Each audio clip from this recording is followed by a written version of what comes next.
Տղա է մեր առաջի երեխան, շատ կուզենանք, որ աղջիկ լինի, բայց միևնույնն է, կարևորը առողջ երեխայի ծնունդն է այս պարագայում։ Սիրանուշ Սեթրակյանն ասում է, երկրորդ երեխա ունենալու ցանկությունն իրեն ու ամուսնուն ուղեկցել է շուրջ 5 տարի։ Նրանց որդին այժմ 8 տարեկան է։ Տարբեր բուժհաստատություններում տարբեր բուժումներ ենք անցել, ես վիրահատություններ եմ ունեցել։ Այդպես, հիմա նախապատրաստական փուլում ենք։ 34-ամյա կինը առողջապահության նախարարության անպտղության հաղթահարման ծրագրի շահառու է։ Միայն 2025 թվականի 6 ամիսների ընթացքում պետական աջակցության այս ծրագրով ծնվել է 242 երեխա։ Բուժման արդյունավետությունը ապահովելու համար պետությունը ֆինանսավորում է ոչ միայն բուն բեղմնավորման փուլը, այլև նախնական բոլոր անհրաժեշտ հետազոտությունները, տեղորայքը։ Ծրագիրը մեջ ներառում է պատճառագիտության հետազոտությունները, ներառում է իր մեջ որոշակի մեթոդների կիրառում, ներառում է իր մեջ 6 սերմնավորման փորձ,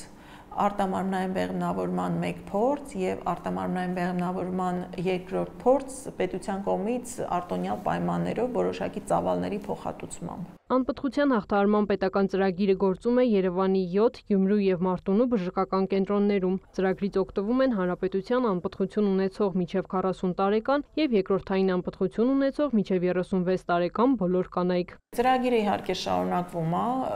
նախատեսվում է եւս 1 մարսում էլ սերմնավորման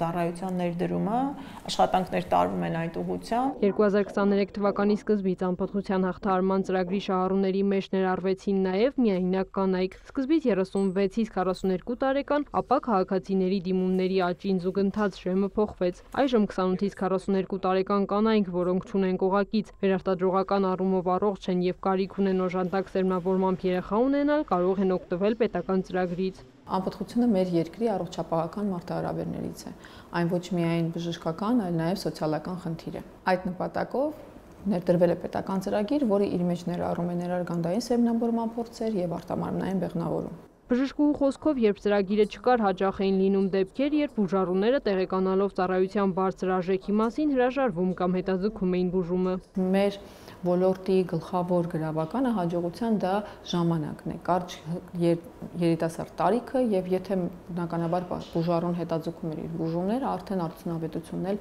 ինքնին իջնում էր։ Իսկ հիմա մենք հնարավորություն ունենք 2 տարի անպտղության դեպքում այդ ժամանակը կրճատել եւ զույգը անմիջապես կատարի իր